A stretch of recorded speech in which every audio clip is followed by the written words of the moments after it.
Hey, everybody. Welcome to the iPhoneography podcast. We got a good one for you tonight.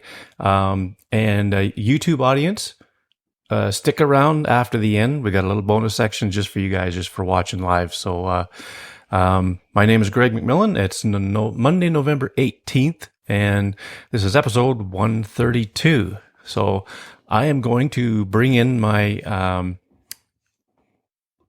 Well, I'm just going to bring in the rest of the crew all at once because we have a guest with us, and that's Mr. Dale Lotherington. Hey, everyone. Hello, Dale. How you going? Yeah, really good.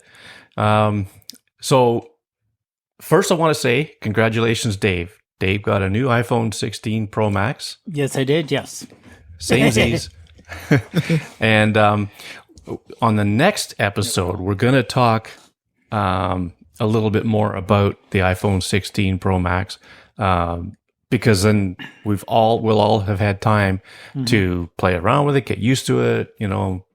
I will say one thing, Dave, you're like in action mode. I do. Yes. And that is just because that's one of the things that I did not have on my 13 Pro. Right. And Scott, I can let you know, he says, sorry to hear, Dave. I did test in a very dark thing. I do not have the bluing. Yeah, so you got a good one. That Shane talked about. So, everything seems to be, knock on wood, everything seems to be good on this one. So far, so good. Well, like you said, the action mode, it's just something that I know it's not directly photography related, but it is a huge step up for video and presentation in my mind. It's pretty cool. Oh, yeah. Yeah. Yeah. So Dale, you've got the 16 Pro Max, right?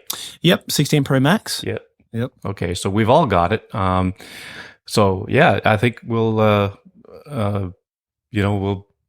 definitely talk about it again in a couple of weeks on the show here, and we'll do some, I'll see if I can, between now and then, maybe I'll see if I can gather a bit of feedback from people. And I mean, it's just a darn shame there's this issue with the blue showing up in like a 30-second night mode shot. It's just, I wouldn't even go on about it, because if Shane, you're listening, I don't want to get your blood pressure up. But anyway, but tonight we're going to talk to Dale about something that I mentioned on the last show, this little bad boy right here. And I was telling Dale before we started recording that I haven't had a chance to use it yet, because if I'm not working, it's cloudy, rainy, and if it's clear, the moon is so bright that astrophotography is just not a good thing to do.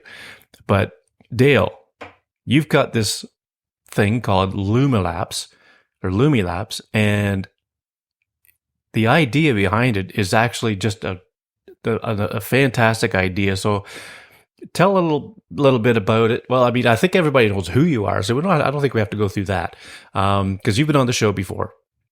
But so tell everybody how you come up with this and what it is and what it does. Yeah, for sure. So it's LUMILAPSE. I came up with the idea because I was, I guess, tired of sticking around for hours, clicking a button, having to stare at my phone every time I wanted to make a astrophotography time lapse, and I couldn't enjoy the actual point of doing it, which is going out and staring and enjoying the night sky. So I think over many times of going out, and I think it evolved. It started by tapping the screen on the phone, and then I realized I was tapping it too hard, so it would shake the phone and some things would be blurry. Then it evolved to the little Bluetooth presses that you could get, which were good until the battery died or you forgot to bring it and you rock up on location. And then it evolved, I got an Apple Watch, so I could click on the Apple Watch as well. But I think the consistency is key with time lapse. It doesn't matter how long the gap is between the shots. You just have to be consistent, or your video at the end of the process looks a little bit skewy. You've got to make sure it's consistent. I think this is where it stemmed. I started thinking this could be automated. I was at the time, and still am, really into home automation. I haven't turned on a light switch in my house. You could probably see a motion sensor there for months, which is great, super cool. So I thought I could automate this. So I spent so many weeks trying to figure out how can this be done on the iPhone. It has to be done via like the Shortcuts app or something. And I just, for the life of me, couldn't get it to work.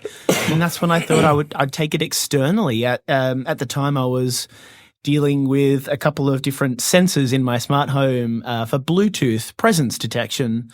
And I thought, hang on, I could probably use something like this to achieve this goal. And it took me quite some time to get to it, to learn how to code and learn how to work it all out from scratch. But eventually I managed to get it working, and I jumped for joy. I was so excited that it would just trigger automatically to take a photo every X amount of seconds, and a lot of fine tuning to make sure it would work with whatever night mode. I think the iPhone 11 Pro, I think, is when Apple started the night mode 30 seconds. And I guess I wanted to solve a problem that I knew existed in photography. I knew it had solutions galore in the DSLR world. There's many, many intervalometers, I guess is what they call them. Something that will trigger a camera to take a photo every X amount of seconds. And I thought, there's nothing out there for iPhone. I looked everywhere I could find. There's a lot of software apps, and they're great. Don't get me wrong. I use like Even Longer for daytime time-lapsing. Absolutely incredible. I would always use that in the daytime.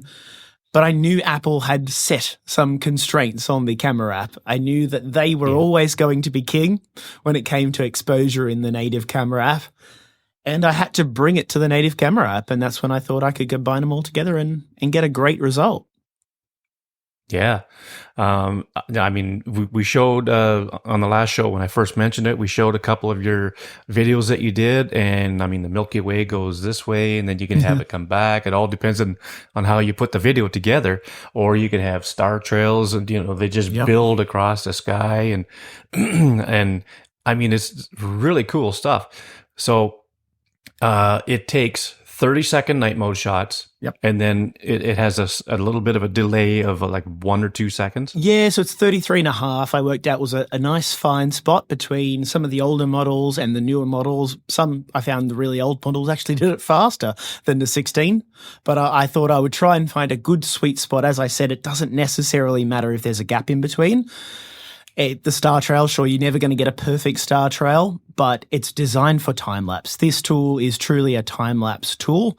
You can use it effectively when you're doing some star trails in the video, but I thought I would design it for that to make sure everyone that could utilize this tool would be able to easily do it.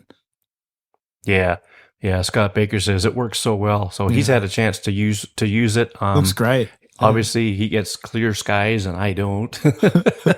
but yeah, it's a phenomenal idea. Now, one thing that you cannot do is you cannot use it in the daytime, right? Absolutely. You look, it's designed for the nighttime. It's designed for astrophotography. It will only work if your iPhone is allowing you to take 30-second night shot, which obviously needs a tripod for everyone. How do I get 30 seconds? Yeah. You need it to be that's fixed. going to come up. I'll squash that one before we get there. We need a tripod or something to be completely fixed, and it needs to be efficiently dark for the iPhone to actually trigger that 10, then 30. Yeah. So, how many pictures would you say you would need to make like a 2-minute video? A 2-minute video, yeah. I mean, look, that is quite long, but I think what I would suggest is, even a 1 minute. Yeah, look, for sure. I think editing is the key. So you obviously need at least 25 to 30 pictures to get a video speed, something smooth in the sky. So 25 is a good speed to work at. 30, most apps will work at there. So if you do the maths, if you can just at least get 250 photos to 300 photos, you've got 10 seconds. And then when you throw that 10-second video into a video app, you can then combine that together, go back and forwards. I've made some tutorials explaining how to do that, especially with some of the mobile workflows and the PC workflows. You can use various different apps like Star Stacker on the iPhone, like LR Timelapse on the PC or Mac. And then you can use other apps as well. Star Stacker will also create a video file with it stacking, like a star trail across the sky. I believe there's a Star Stacks app for Mac that does a similar thing that you can use, and you can get creative with it. So a nice template I like to do is hitting people with a great star trail at the start of a social video because it hooks you in, and then you get to watch the Milky Way. So you might star trail out, star trail back, and then really fast, and then have a nice slow kind of Milky Way across the sky, Milky Way back, star trail back, you know, and end the video. So it's kind of just getting a good amount of video and then kind of manipulating it back and forwards in how creative you want to be with it. Yeah, I was going to say it's nice to be able to use the same number of frames all put together in different ways in the same project to, you know, get the most out of it. And zoom in, right? Once you get that video, you may on one rotation, you might want to zoom in and zoom back out if there's a point of interest in your shot, right? So you got to think outside the box. You create one and then just get creative from there. Can you see the comments as I bring them up on the screen? I can definitely see them. Yep. Yeah, Scott says, how do you get... Never mind. Gotcha. So he says 800 images got him around a 35-second video. Nice. So you want to make sure you have some storage on your phone because you can't shoot, or can you? Maybe you might know. Can you shoot to an external drive? I don't think the iPhone can. I'm not. I don't think like so. I know you can for video and all that stuff, but video will. It's probably not images. Okay, not images. But even RAW, it's not too big. I mean, realistically, RAW shots. I think they're only 22 megabytes a photo, which sounds big if you're used to shooting JPEGs. But realistically, it's not that large.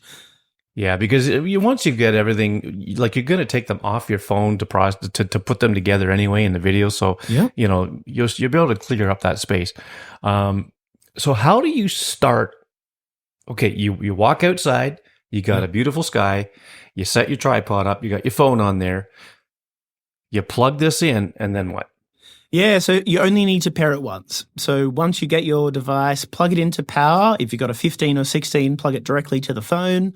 If you don't, and you got an older style model Pro phone, you can get a battery bank off Amazon, eBay. Doesn't need to be too big. It really depends on how long you want to go. Plug it in and then go to your Bluetooth settings. You'll see LUMILAPSE come up, pair it and accept it. It will bond to the phone. So every time you want to start the process of capture, you just need to power it back on. And it will, in 30 seconds, start shooting continuous 30-second photos. So it's pretty easy to pair once, and then you're ready to go. So once you're paired up and ready to go, you just open the camera app, and then LUMILAPSE will automatically just start shooting frames. Once it's powered, so do some test shots, obviously. You want to make sure your composition's good, you're happy with the 30 seconds. Once you're happy, plug it into power. It'll already be paired and bonded to your iPhone if you've paired it before, and then it will just keep triggering those photos for you. Okay, cool. So your workflow, like you mentioned a bunch of different apps and things that you can use. What basically do you use to put one of these together? Yeah, for sure. Yes, look, I'm more of a PC Mac editor. I started back in the day editing all on the phone. I think it's achievable. You can still do great stuff on the phone.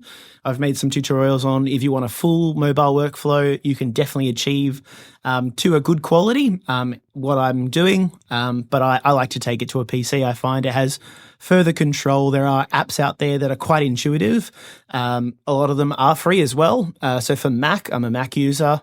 I use an app called LR Timelapse. There is paid versions, which get you more features, but there's a free tier of the LR Timelapse program.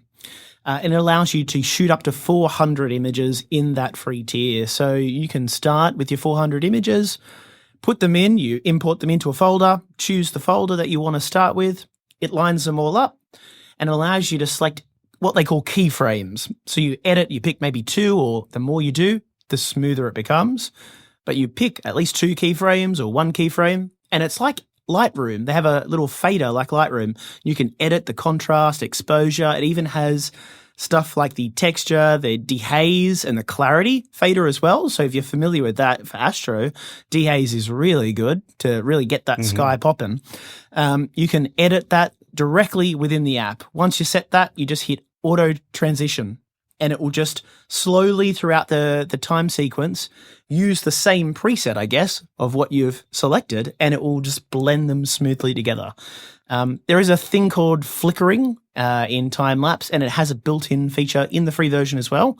So you can hit deflicker after you've done the transition, and it will smooth that out even further. You can do a multi-pass, so it really gets nice and smooth, and just hit export at the end, and you're done.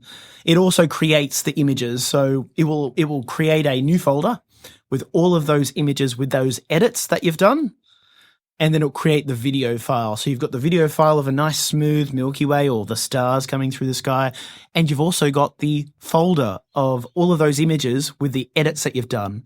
And that's the key part. So if you want to take that the next level and do some star tracking across the sky, you can use other apps with that folder, because you can use the same editing that you've got from LR Timelapse in other apps. So I start with the video file, and then I take it to a one called Star Stacks, I believe it's called, on Mac. I think it's also free as well. It's a free app. And you can use that folder that LR Timelapse created into Star Stacks, and then make a star trail, save that as a video, and then boom, you've got like a video of star trails, and then you've got also a video of the individual shots going through the sky. With that, I know it sounds complex, but with that, you can use another free app called DaVinci Resolve. Throw those two video files in there, do a backwards, forwards, whatever you want. You can zoom in, get creative with it, export the video file. All free workflow on the PC and Mac, and, it's really good quality. Yeah, that's awesome. Yeah. So we'll have to go back to this video and listen to what you just said whenever I want to try something like that. Well, I've made tutorials. So I've actually made some editing tutorials already on LR Timelapse, how to use it with a LUMILAPSE sequence. I've also made the same workflow with the star trails and the across the sky on a full mobile workflow using the Star Stacker app for the video creation, both the star trail and the single across the sky, and a free app called CapCut, which will be a video editing app for free. Just delete the little CapCut logo at the end of the video. Boom. Thank you. Yeah. CapCut is amazing. Dave, have you used CapCut? Yeah. I do. Yeah. CapCut, and especially there is of course, a paid version like everything else, but the free does so good. The free does pretty amazing. I know people who do video editing for a living, and they use CapCut, especially for the translation, which is, it does pretty good. Not translation, transcription. The transcription of it. Yeah. So it'll put the words down someone's talking, which is always a good thing to do if you're talking on a video, to have, your words down for people who have trouble hearing, and for people who just view things on mute. Or if you're working in a noisy environment and you happen to have time to watch a video, it's nice to be able to read along with it. Exactly. I don't know who would do that. So do you guys have any questions for Dale about this LUMILAPSE? Congratulations, Dale. That sounds really cool. I just downloaded DaVinci Resolve, and there's a lot to it. But thanks, Stride. Yeah. I'm going to dedicate some time going forward learning how to use it. So it's an incredible app. I mean, for DaVinci Resolve is amazing. They use that quite a lot in filmmaking as well. I think DaVinci, I think Blackmagic is kind of like their realm of cameras and that. But they have it for free for most of the features. Of course, again, there's a paid version that gets you a lot more features and functionality. And I think it's even one of those that you can buy one-off. Not a subscription. Crazy that we don't have these anymore in the world. But it is so good at color correction. So if you're shooting some good video and you want to color correct stuff, it's amazing. Yeah, I played around with some of that stuff. Instead of layers, it's nodes. And you just have to picture these little boxes all over the place. So I need to spend some more time on that, color grading. I've heard that about 95% of what that program can do is included in the free version. Yeah, it's really good. I've done some videos with it in the past, and yes, there's a bit of a learning curve, but boy, oh boy, is it ever good. Like I mean, they use it in the movie industry, for Pete's sake. I mean, yeah, sure, they use Final Cut Pro and Adobe Premiere, but DaVinci Resolve, for what it can do for free, man, oh man, it's crazy good. So Dwight, I think you've said in the past, you generally don't get a lot of dark skies or whatever where you are, right? I don't. I'm in the middle, right in between Los Angeles and San Diego. If I see a star, I'm amazed. I have to go up into the Sierras to see anything. Right. The only stars I see down here are ones that you've heard of on TV. So, yeah. But yeah, astrophotography for me right here, I would have to travel, up into the Sierras or Big Bear or something like that. Okay. So, so this, it's a very real niche product for sure. I can get pretty dark skies 15 minutes outside of the small city that I live in. It's only like 24,000 people. And then, I'm in pitch black darkness. The worst thing about it is there's a bit of light on the horizon that really interferes with what I do a lot that way. But I can't wait to get out and give this thing a try. And so just to recap from what I said a couple of weeks ago, it does come with a USB-C to USB-C cable. Yep. And so you could plug it right into your phone or into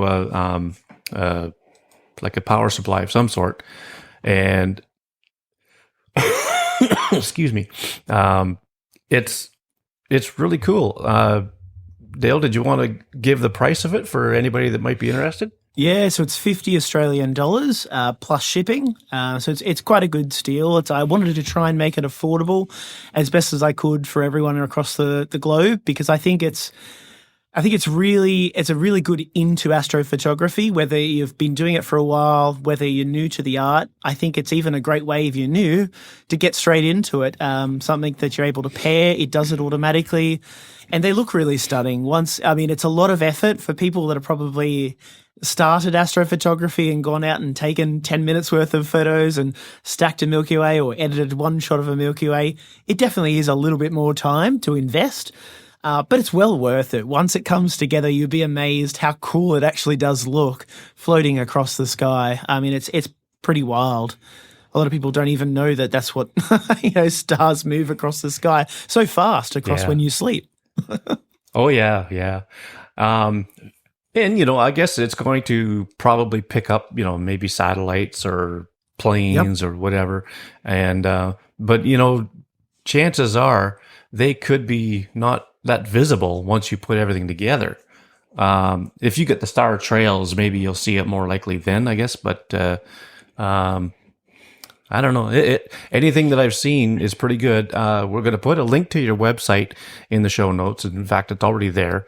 And, a link to your Instagram account, so people could go and just go to your Instagram account, check out the things that you've got posted there, and I think there's even some videos on your website showing this product as well. And congratulations on hitting this thing. And I'm not going to ask you what it's made of, because I don't want to give away no secrets, but it's pretty 11 herbs and spices. Yep. But I will say, for people that are getting auroras, come on, guys. I want to see some auroras. I can't get them where I am in Newcastle. Give me some sick auroras. That's what I want to see. Show me your videos. Yeah. I'm very keen. Yeah. I don't know if I'm in an aurora group for my province up here in Canada. And generally they'll say when it's going to be a good night. I even have an app that could tell you what the KP index is. And we had a banger night on October 10th. I was at work, but I managed to sneak outside excuse me, for a few pictures. And, but I wasn't able to leave work like I did it back in May. I was back in May when we had a really big show then. I was able to leave work because it was a slow night. And I was able to just go around town. I left at midnight, I think. And it was the busiest I've seen this town ever at that time of night. And I didn't get home till about 3 o'clock in the morning. So I was 3 hours going to this location, that location, trying to, get really good shots. And it was funny how the aurora changed, because when I first started, it was like purple and like bright, brilliant purple and green. And then, a couple hours later, it was just greens, just green stuff. And it was just so cool. But on October 10th, our last really big show, you could actually see it with the naked eye. You could see it dancing around the skies. Back in May, you almost had to get your camera to get it before you could see it. But in October, you could actually see it just dancing around. And this was while I was outside the back of the place I work at, and you can see, there's light pollution from the lights around the building, but I could still see it. It was that bright. Wow. It was just crazy. Awesome. I just wish I had time to get out and get a good foreground and things like that for the pictures, but I was stuck there.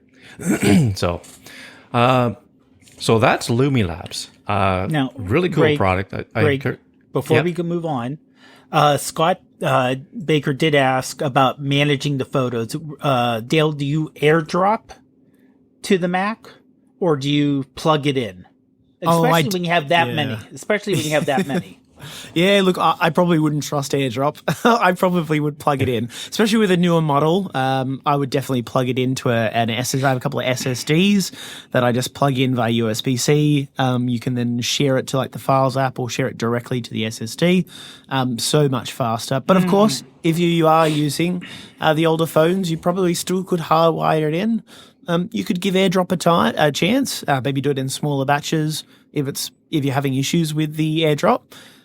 It's all achievable. I think you could probably plug it in if you had a Lightning-based phone. I used to do that back in the day. I think AirDrop works sometimes. I find if you have different photo mediums, i.e. like if you had one taken with a native camera app and another with a third-party camera app, sometimes AirDrop doesn't like to transfer things very well with both of them. I don't know, maybe that's my experience, but I always kind of kept them separate and they worked a bit better. Yeah. Okay, cool. All right. So I don't see any more questions in the chat room about LUMILAPSE, but I encourage everybody to click on the link for Dale's website. Go have a look at the videos on there. Just see what this thing can do. It's phenomenal.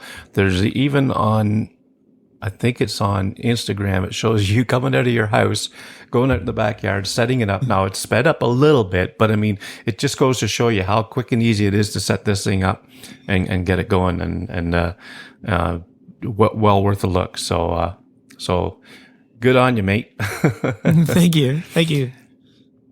So now we're going to talk a little bit about photographic styles. I'm sure we'll revisit this subject again, here and there, but I think it's one of the coolest things to come out with the iPhone 16 Pro. As far as the camera system goes, I mean, sure, there's camera control and things like that. There's the 48 megapixel ultra wide, but these, I just got a cough. Hold on. But these photographic styles, they're dynamic in nature. They're not really like filters because they can change. And what I mean by change is you can change the look of what you're getting,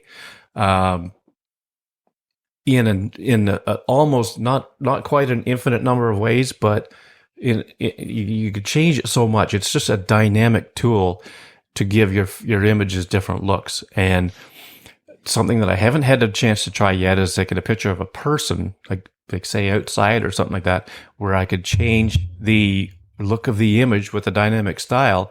But what it does is it very cleverly maintains the skin tone of the person. almost the same throughout the whole range of different things you can do. So that in itself is, I think, really cool.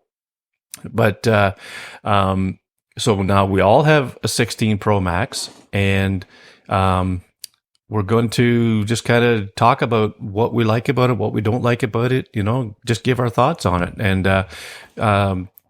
Dale, we'll start with you. What do you think of the photo? As we mentioned earlier, you haven't really used it a lot, but you did play around with it a little bit. And so what do you think? Yeah, look, I wish we could start with a positive there. I think it's good in a way that I actually somewhat disagree, I guess, with what you're saying. I almost still see it as a preset, as a template editing suite, as a starting spot. I believe they are kind of customizable. You can change them after the fact. Is that right? You can kind of edit them after you've shot, which is good. It's not baked in. But to me, I think if you're learning how to edit, I think the benefit to it is maybe you can take away some of what some people don't like about the whole ProRes. You can take down the tone map and you can make it a bit more neutral. That's probably how I would use it. Personally, I like to shoot everything in RAW. So for me, it doesn't apply because you can't really have a style on top of the RAW. But I think for people that are JPEG shooters or compressed image format shooters, it's a good starting spot. It might show you how to kind of like work towards an element. If you like a style, how it's colored, how it's graded, I encourage you actually, once you get comfortable with that, to start raw or start with no style and try and edit your way to that style as a challenge. Because for me, I see it as another challenge to kind of learn how to edit and how to create your own style. And I know you can kind of create your own and tweak them and customize them. In a way, I think if I shot JPEG, I may use it because I like to start with a more of a neutral tone, but I don't mind a lot of contrast to my images. So I probably would use it if I wasn't shooting RAW, and I would add a bit more of the contrast to the element of the photo. Yeah. That is a good challenge, to try to get an edit from a raw file to look like something that come out of photographic styles. I don't know how easy or how well that could work, how easy it could be, but Dwight, you do a lot of raw photography that, of course we talked about that in the last show. Do you think that it would be attainable from a raw file to get a look that you would get in a photographic style? Absolutely. Yeah, absolutely. You're dealing with essentially a gradient adjustment, and you can get all kinds of different tonal values within that range. I'll echo what Dale stated as well. If you are a compressed photo photographer, I think it's a great starting point. It might, get you interested in the editing process. But I do prefer to shoot in RAW as well. And then to me, as stated in the last podcast, was the art of editing is bringing that photo to life as to how you want to see it, or as how you might remember the scene, or how you would put an artistic effect on it. So I think it's a good starting place for people that are interested in editing and some of the possibilities. Now, with this particular format, you have to shoot, in HEIF Max, and it is an AI algorithm, as you'd mentioned. It does pay attention to skin tones. It does pay attention to some tonal values as well. And I think, Greg, I put a link to that Jack's video where he walks through that and actually has some recipes for people that might be interested. But I think, personally, and my photo tonight that, I'll do the demo on it later, actually looks pretty good. But I have to shoot a compressed image to get there. And I'm still a 90% a raw shooter. So I'm kind of aligned with Dale on that as well. Yeah. I kind of dip my toes in a little bit of everything when it comes to shooting. Like, I really like what Photographic Styles does, but I also really like what I get from just a bare raw image.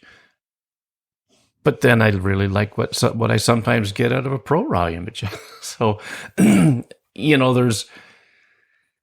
I guess I'm too eager to try everything, and maybe jack of all trades, master of none, I guess, in that regard. But it's just fun for me to do that. Now, if I was going to do a serious image where, I potentially wanted to sell it or whatever, I would probably just go the raw route and do it old school, right? Do it upright. Dave, you've had your phone for probably 3 or 4 days, and I've seen you post some different images with the Photographic Styles. Mm-hmm. What say you? Yeah, honestly, I normally shoot in HEIF. I'm not a raw shooter. And honestly, if you think about the majority of people, don't even edit their photos at all. Even the basic, not even going into photos, hitting auto and seeing what they can do with just a slider. They don't even do that. So if this gives people an option to try, because we all know, like, the old Instagram filters, or the filters from 10, 15 years ago, and because the cameras weren't that good, you needed to throw filters on them. Well, cameras are a whole lot better now, but you still can get a different feel for it, and this is an easy way to do it that's built in. So to me, this is not for your serious amateur or your pro-am or, prosumer type person who's used to using Lightroom or Photoshop or other programs they would download and put it into. This is for the person who's like, well, I like taking photos, but I just want to do a little bit more than your normal tweaking. And I like the fact that, unlike the earlier options, where you selected a style and it was stuck on there, you can switch it after the fact. So you're like, oh, here's an image. Let me see. Oh, let me check vibrant. Let me check quiet and cozy. And oh, that's a nice little look to it. And oh, I can make some minor little adjustment just with my finger. Again, they're not exacting. They're not going to make it perfect. Just like if you had, it blown up using, like I said, Lightroom and making that little minor adjustment here and this little minor adjustment here. But it is something easy that if you just wanted to go in there and make a little adjustments, it does help. I think it does help out. Yeah. It's a great way for people to get into editing. And I would encourage, if you have the phone that can do it, and if you start playing around with this, I encourage you to don't be just happy with what you get from the Photographic Style. Take it beyond that. Hit the adjustments in say the Photos app, and start tweaking it a little more, because you might end up with something you like even better. Spoiler alert, the image that I'm going to talk about in our recent photos is just that. I took it with a Photographic Style, but then I took it even further. So, and the funny thing is, and I tried to see if Dave could do this, my 15 Pro Max, which is right there, it's my camera tonight. So I'm signed into my iCloud photo library on both phones. I could take a picture with my 16 Pro Max, and I can edit it in my 15 Pro Max with the Photographic Styles, which I found, it kind of surprised me when I first opened that up. But that's kind of cool. I mean, if my 16's over there and I had my 15's right here, then I could just pick it up and edit away. Is that because the Photographic Styles is a iOS 18 thing, or is it a specific to 16? I think the fact that I was able to edit it on the 15 was probably an iOS 18 thing. So I wonder if it works in reverse. If you took it with your 15, can you either just do a photographic style on the 15, or can you send it to the 16 to do it? No, it has to be shot with photographic style. So I must be capturing something in the camera of the 16, I guess, to add that extra layer of data. Mm-hmm. Yep.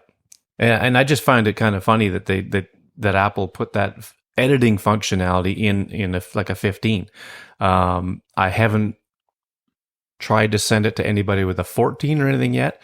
I know my wife's 12 won't do it, but it probably takes a certain processor, a minimum spec on a processor to be able to do that. But and we tried to replicate it because my wife has a 15 Pro Max. Right. I took something, she didn't have that option. Really? Which, And you guys are both signed into the same iCloud account, right? You know what? I don't know. I don't know. We tried it on the one you sent us. You sent me. I don't think I tried it on one that I took, and we are on the same the same iCloud account. Okay. Well, so that's if you think I'll of have to try. Yeah. Give it a whirl, and I'm willing to bet that it would probably work if you take it with your phone and she opens it on hers. I bet you, because you're signed into the same iCloud account, I bet you it'll work. Maybe try to airdrop it to each other. Maybe it changed formats when you sent it, depending on how you sent it. It may have changed it to a different format. That's a good point, Dale, because a lot of times when you move stuff out of your iPhone, you're not moving it in the original file, right? Yeah. So we'd have to test that. Or if you take a raw photo on the iPhone and make one tweak on the iPhone in the Photos app and then send it to anywhere, it's a JPEG. Yeah. Yeah. Yeah. Well, I think it's a JPEG even if you send it right from the photos to them without doing anything to it. But I'm not sure. I had that problem. I've had that problem in the past. Yeah. Yeah. Well, speaking of file formats, Todd in the chat said, in 2 weeks, would you iPhone 16 Pro Max gurus share your thoughts on the file formats? JPEG lossless. So these are JPEG XL, the lossy and the lossless, or all that stuff. Like, there's a bunch of different ones, and I haven't really been able to wrap my head around them just yet. But these are oddly enough, the JPEG lossless or JPEG XL lossless and the JPEG XL lossy are pro raw files. Mm-hmm. And I don't know what they're doing to us by naming them JPEG. I just Greg, I've done some studies on this, and I tried to address Todd's question in the chat. The JPEG lossless is the largest file that, out of all of the pro raw files, the XL lossless is kind of in the middle, and the XL lossy is the smallest pro raw file. That every interview I've seen or every YouTuber that has talked about it, our naked eye can't tell the difference between the lossy and the lossless. So with the lossless, you're sacrificing storage space, and the lossy is just a fraction of what that is. And most people are saying that's the one to work with. I've got a lot of storage on my phone, so I'm sticking with lossless right now because I know there's more information in there. But it's a trick question. Just shoot raw. There you go, solved. Get a bigger storage device. And the XL lossless and the XL lossy are relatively new formats that aren't accepted in everywhere. So. Yeah, and they had that same problem with Hike or HEIF or whatever it is. Like, Hike is high efficiency image container, I believe, and HEIF is high efficiency image format. I don't know what the difference is, but you see some files with either extension on it. I don't know. I would like to see somebody put all this stuff out there in plain English for us so that we can really wrap our heads around it. And then we can all sort it out and do what's best for us as on an individual basis. But like Dale says, just shoot raw. Okay, so anything further on the photographic styles, guys? Like I said, we'll probably revisit this at some point, just to see how everybody likes it, gets along with it, use it, don't use it, whatever. You know what? Honestly, the biggest thing I can say is if you have a phone that can do it, try it. Yeah. The thing is, if you don't like the way it turned out, first of all, if you want to compare it before you start editing your photo, duplicate it. That way you have an edited one. Do your edits on your photographic style, and that way you can kind of do an A/B comparison on your phone and see how it turns out. I mean, the worst thing that could happen is you just learn something with experimentation. It doesn't turn out the way you want it, and you just hit revert and boom, you got your original photo again. Yeah. I've still got great stuff from JPEGs. I all the time accidentally hit the RAW off, and now I've added a shortcut which Greg is probably familiar with, which I won't go too in depth of. If I ever open the camera app, it will tell me a statement to turn on RAW, so I don't forget to turn on RAW. But I have definitely in the past forgotten, and still made really good results with the JPEG. So you've got a lot less information, but it's not the end of the world if you have a JPEG. And I go further. I say try that, try photographic styles, try get a style, but I'd also set that challenge. If you have the time and if you're really interested and you've got a photo editing app, whether it be on a Mac or a PC or even just on your phone, try and you can create a preset. Spend some time and work on a preset. Even if that preset is the most subtle change, it might be a camera profile that's a little bit more natural. It might be you always tend to bump the contrast up a little bit or the saturation up a little bit on every photo. And if that's your workflow and you do that every single time, it might be a good starting point as well. You might be able to bring your RAW or your JPEG into your editing app, click on your profile, it does a really tiny little tweak, and on you go. You make little fine tweaks from there. Yeah, for sure.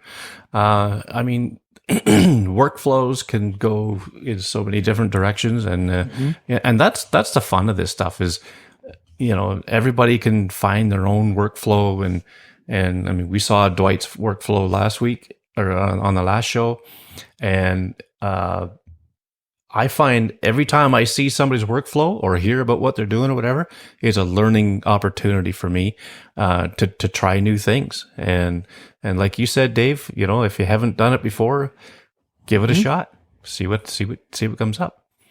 So okay, well, that is photographic styles. Now we're going to move on to our recent photos, and we're going to start with because there's 4 of us here tonight, we don't want to go all night talking about pictures. What we're going to do is I've got Dale to send me 2, and between the other 3 of us here, we're all just going to do 1 each. So that's going to be a total of 5 altogether. So we're going to start with Dale's first one, and I'm going to put it up on screen here, right there. This is cool. And you kind of did a little tricky shooting process with this one. Yeah, so this one's using a few techniques. So it's using focus stacking. So this was taken on a day off. I had a day off, which is rare from work. I was going for a walk along the foreshore of our coastal area, and I just happened to see, we get this quite a lot, people start to just build little kind of, little fire pits on the beach with heaps of twigs randomly. Whether they set a fire or not, who knows? Hope they don't. but it looked really interesting, and as I saw it, I noticed that a boat was coming by at the same time, and we have these big boulders that kind of are on either side of the foreshore as you walk down out to sea. We have a really cool big long walk out to sea, which is really fun and exciting. And I saw in this gap there was also what looked like a little mini wood fire as well. So I thought I would try and align it. I didn't have a tripod, so I kind of leant on the ground and tried to get as close as I could to it to kind of get like a peek through, right? Like a perspective view of what was.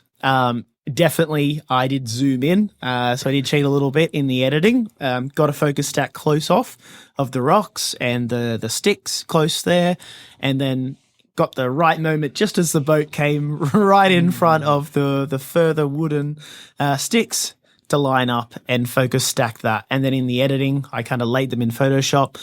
Took a long time to mask out. Yes, proper straight horizon there, Scott. I knew Greg would burn me if I didn't. So I had to make sure that I had to zoom in a little bit to cheat to kind of give it a bit more of a closer perspective, but it worked out better that way there. So it is, in theory, a composite. Focus stack composite photo, but it still kind of brought the element that I saw, at the time that I was there, which was cool. Yeah, I think it works well. The timing of the boat right in the center of the horizon, that nice straight horizon, really works well. And I like it. Mm-hmm. What do you guys think? No, I think it's great. So you did focus stack. Did you shoot in RAW? Shot in RAW. And this is handheld or on a tripod?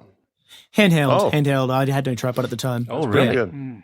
So just auto align in Photoshop, it can do magic. It wasn't perfect, so I just zoomed in a little bit to kind of make it a little bit better. I have a question for you relative to raw editing. Could you have just taken one photo and exposed for, say, the white caps and then brought the shadows up in post, maybe in this foreground here? I actually brought the shadows in the foreground down quite a lot. Okay. Because I kind of had a vignette around the whole image. Okay. I mean, that thing could have been crazy bright. There's quite a lot of details in it. I thought I kind of narrowed people's attention into the boat.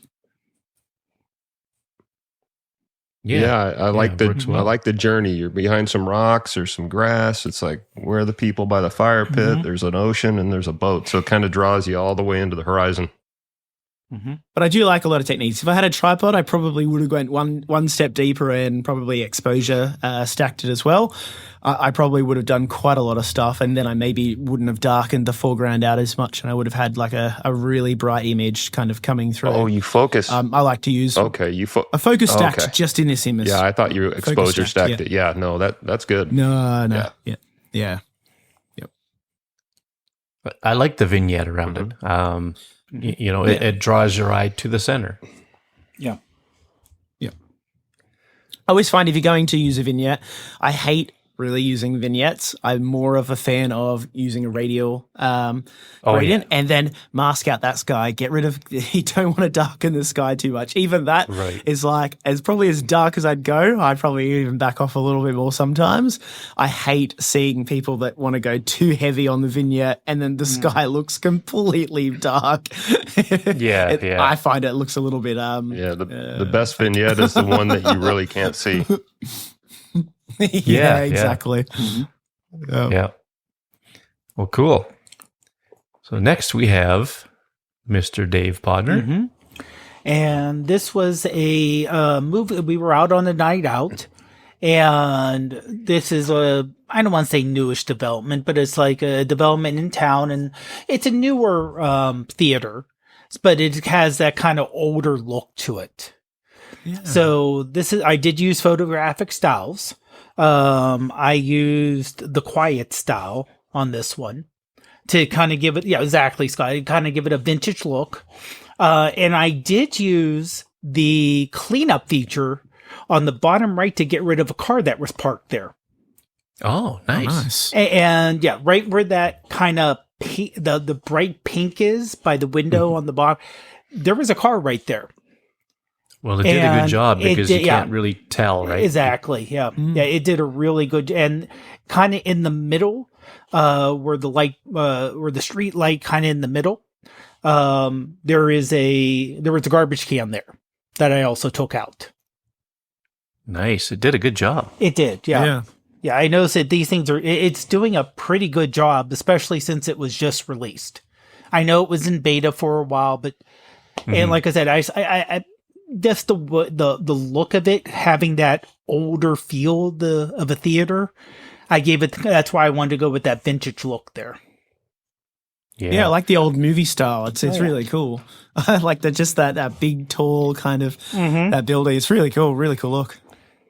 And it looks like he reduced the tone mapping on this because it doesn't look over sharpened or it doesn't look like there's a lot of noise reduction. I mean, this looks like it came out of a film camera. Mm-hmm. Yeah, Thanks. it does. Yeah. So do you remember which style it was, Dave? Yeah, it was quiet. Quiet, yeah. Yep. Yeah, there's such a variety of styles. Mm-hmm. There's one side of the range that's undertones, and then there's one after once you get to standard, then it goes the other way. The other way, you get into the ones called moods, and I believe this is one of the moody ones. It is, yeah. Yeah. So. Yeah, it's really cool. So, okay, did you do anything else to it? Like, did you do any saturation or anything like that? I made some changes just with the adjustments, but everything inside the photo app. Right. Yeah. So nothing was exported to Lightroom Mobile or Photomator and brought back in. Yeah. It almost looks desaturated to a degree, which I kind of like. Mm-hmm. I kind of like it to not be too vibrant and poppy. Right. It's kind of like, it's nice. And that's one nice thing is that with the photographic styles, once you click on the little the faux touchpad down below, you can adjust, how saturated and, how washed out it is or how much contrast there is. Yeah. Yeah. And anywhere around that little touchpad, or for lack of better terms, that's where you get your near endless possibilities for it. And, it's pretty cool. Tyler Stallman he said in a video about these photographic styles that his favorite is amber, and he even has it narrowed down to where on that touchpad, where it is, and it suits him, really well. I shot with that kind of as close to those numbers as I can get. It's too bad you couldn't manually put the numbers in, but I shot with that for a little bit, and it was really nice. It was amber.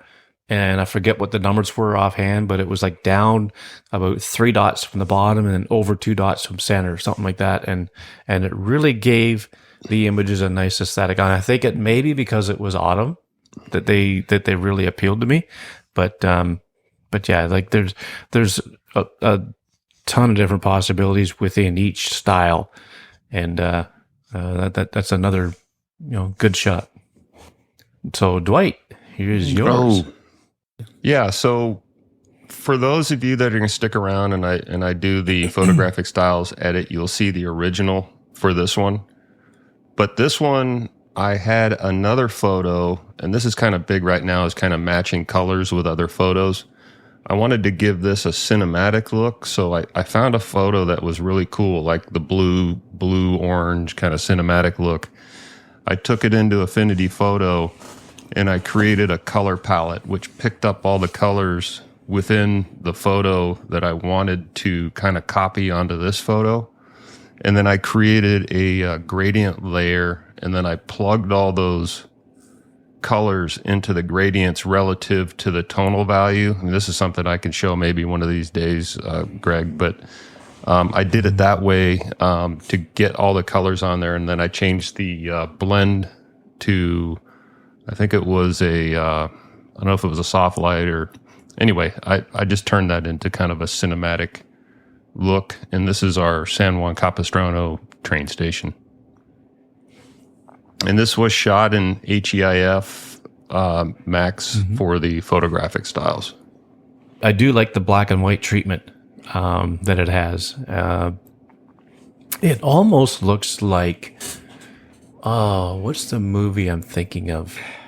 It wasn't Sin City.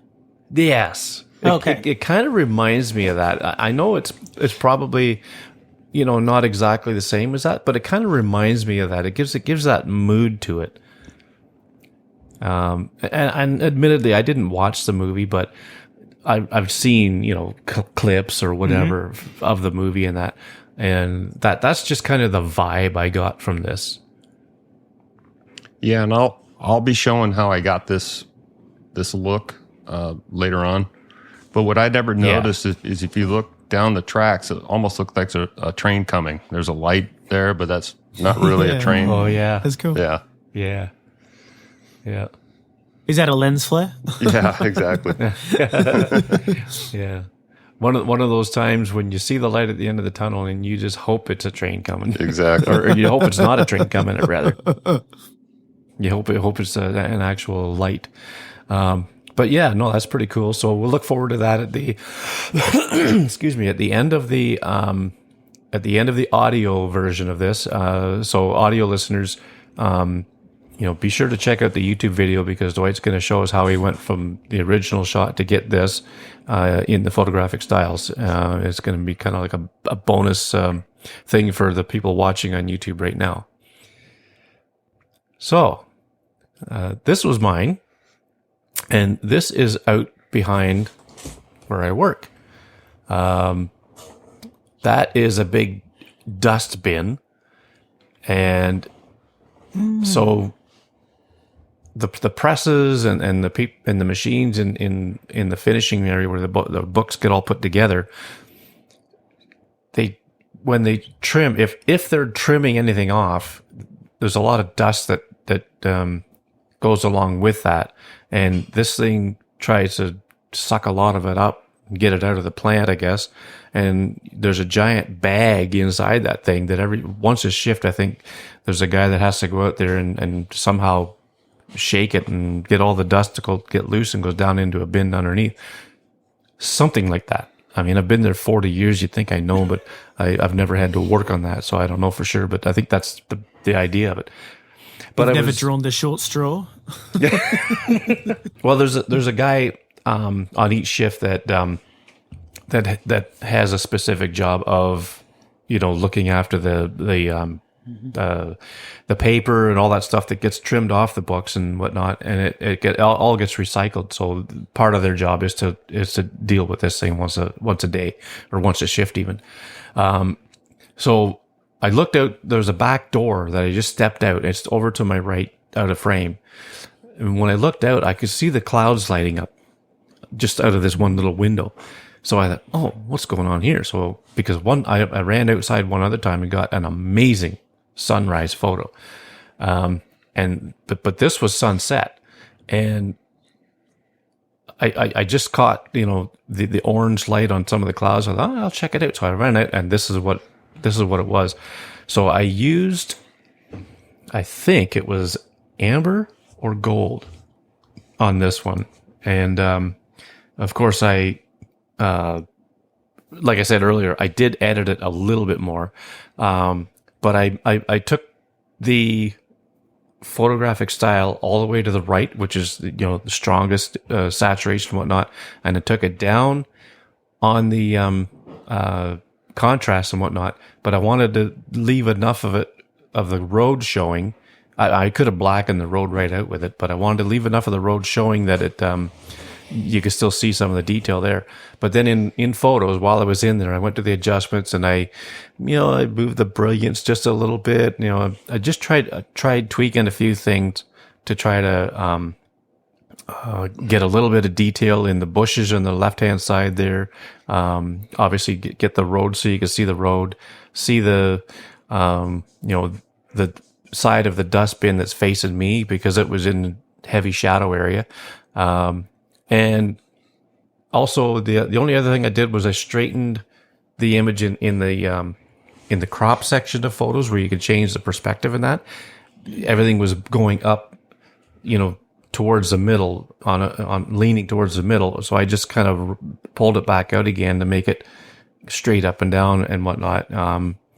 Horizon line, you can't see it, so it doesn't really matter there. But yeah, this is where I went a little bit above and beyond the photographic style to get it just the way I wanted it. So, yeah, if you're going to get into these photographic styles, don't hesitate to try editing a little further, unless you're happy with what you get, for sure. Yeah, it's awesome. I love the glow on the building. I think that's really, really cool. That definitely draws you in from the left straight down the path into the sunset, and that's really awesome. Love those colors. Oh, thanks. Yeah, it really caught my eye. Once I got out there, whoa, this is neat. And if I can zoom into this one spot right here, I thought this was kind of cool. Oops. just the way, everything's reflected on the tin that goes up and down. Actually, it's starting to pixelate a little bit there, but just the shadows that come across like this from the steps and whatnot, I thought it was really neat. That's awesome. Yeah. So this next one is going to blow your minds, guys. You can zoom in on this one a little bit. Yeah. Wow. This is Dale's panel of umpteen gazillion pictures put together to make one. So I'll let you explain that, Dale, while I zoom in.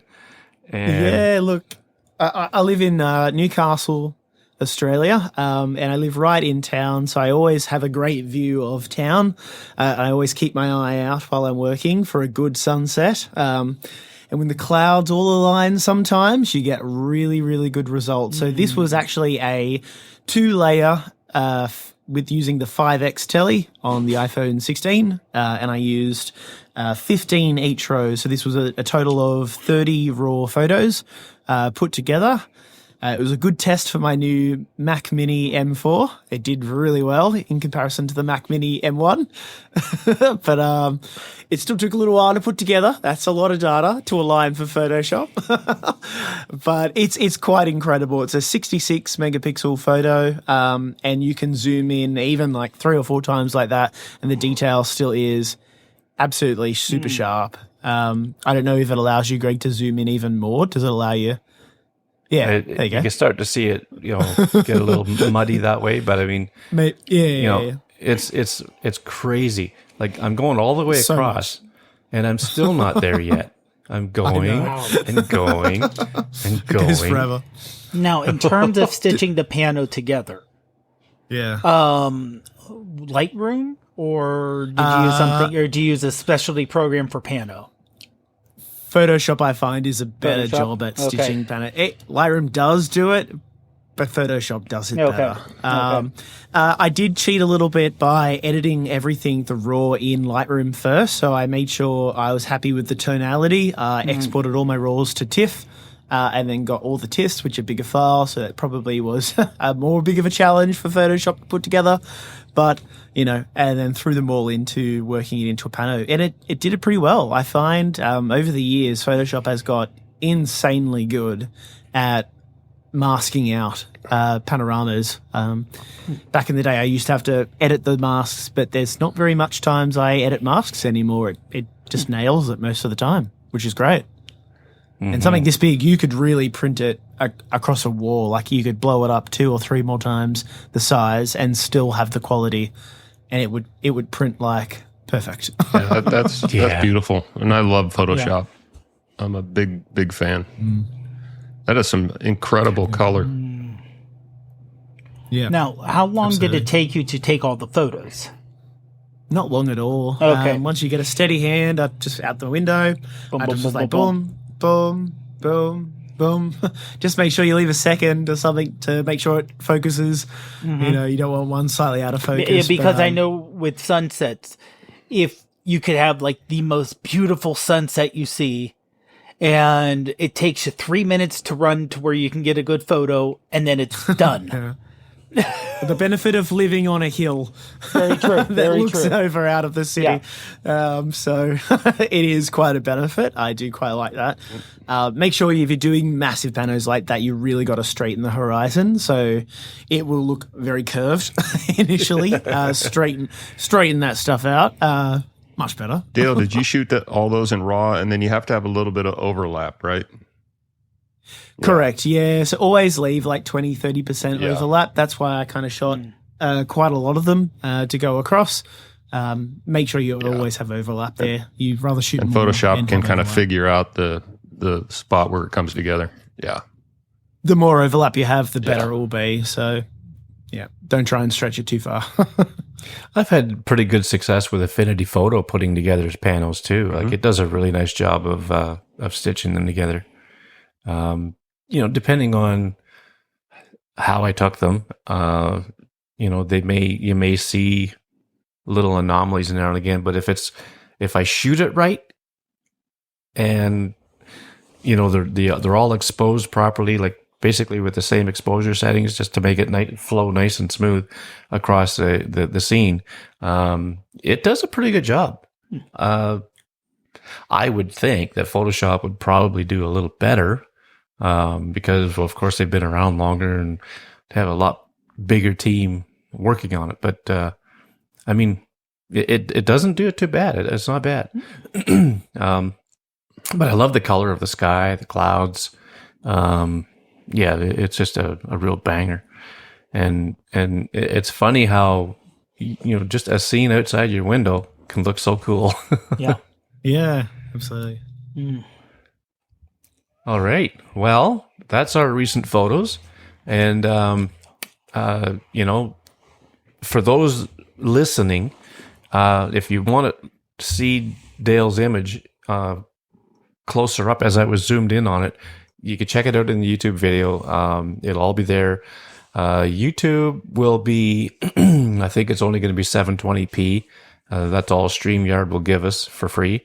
But I mean, it's worth a look, because the detail that Dale captured with this thing is just off the hook. It's crazy good.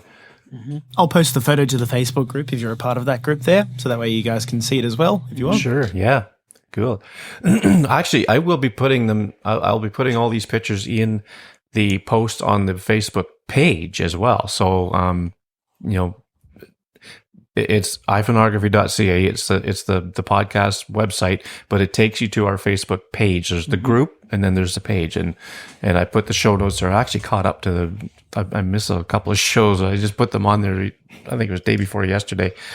So I think we're up to date with our show notes, and all these show notes will be going on there as well. All our socials are in the in the notes there. You can see us all there, and Blue Sky. Dave and I are on Blue Sky. Have you guys, Dwight and Dale, have you guys hit it yet? Or are you going to bother? No, I'm social media'd out. I'm trying to consolidate, if anything. Yeah, I'm going to make it a New Year's resolution again to trim down my social media presences to as little as I can. Because if you look on the show notes and you see the list of social media things I've got, I think there's like 9 or 10 of the stupid things. Yeah. Instagram's becoming impossible. Yeah. Yeah. But I'll say this. When a new one does come out, though, it doesn't hurt to at least sign up for it. Even if you don't use it, you have that name. Yes. Yes, that's a good point. That way, if you can be consistent, in case it seems like right now Blue Sky is blowing up in a good way. Yeah. It may be the Twitter replacement because you have big brands moving there. Well, so it was created by Jack Dorsey, who invented Twitter. Right. And then he left, but he left Blue Sky, but still, but I'm saying like big brands, the big corporate brands are starting to move from Twitter to Blue Sky now. So it may be the thing that takes off. And if you have a brand, even a personal brand, you want to make sure you have that, that username on a new platform. Yeah. Even if you don't use it, when Mastodon came out, I made a prof pod on Mastodon just to make sure I could be consistent across everything. And if you're a photographer who has, a business, or you just want to have your own presence, just staking your claim saying, okay, this is me. I may not post anything here, but no one else can take it. Or, all of a sudden it takes off and, I want to be over there. Oh, someone already has it. Oh, they're willing to sell it for me for how much? Yeah. Yeah, it's crazy. So audio listeners, check out our socials if you want. The show notes will be on your podcast player of choice. And, there's a link to Dale's website for LUMILAPSE there, and his Instagram account, which we just poo-pooed, but not his account, just Instagram. But you can see LUMILAPSE, what the results are, and it's really, really cool stuff. So we're going to sign off for the audio side of it, and YouTube viewers, stick around for a few minutes because Dwight's going to show you something pretty cool. So on that note, we'll see everybody on the next thanks, one. Dale, for your input on that, and good luck with that. Yeah, thanks, guys. Really appreciate it. Have a great week, everyone.